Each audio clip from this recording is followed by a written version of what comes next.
I don't necessarily believe in fate,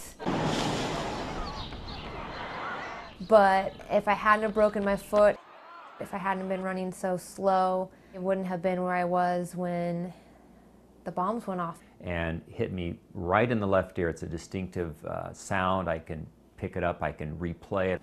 And at that point in time, Natalie's eyes got as big as saucers, her pupils dilated, and she said, "Dad, I've got to be there."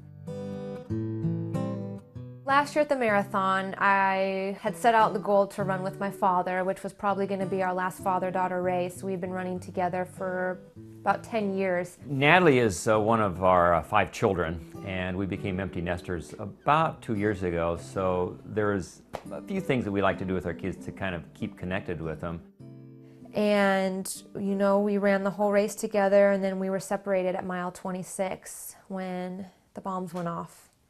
I just saw her waving Dad this way, her ponytail bobbing in the crowd, and just disappeared. When a police officer actually was able to stop me, I yelled at him and I said, "I am a physician, I'm a doctor, you have to let me help." And that's when I saw, you know, a young woman on the ground, lifeless. Me and a group of other first responders tried to save her. Then I ended up treating 4 other people with lower extremity injuries. And fortunately, those other 4 survived. Suddenly there was my face on the front of a magazine and it said Boston's Best. I finally realized that my life was going to be different. The anger that is there has been far overshadowed in a way by the compassion. And I could either embrace that difference or I could continue to let it destroy my life. And I then chose this path where I decided to embrace it.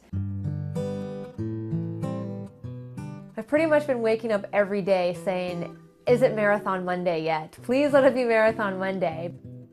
It had to be another race, another time, to kind of finally close that chapter of all the events that took place.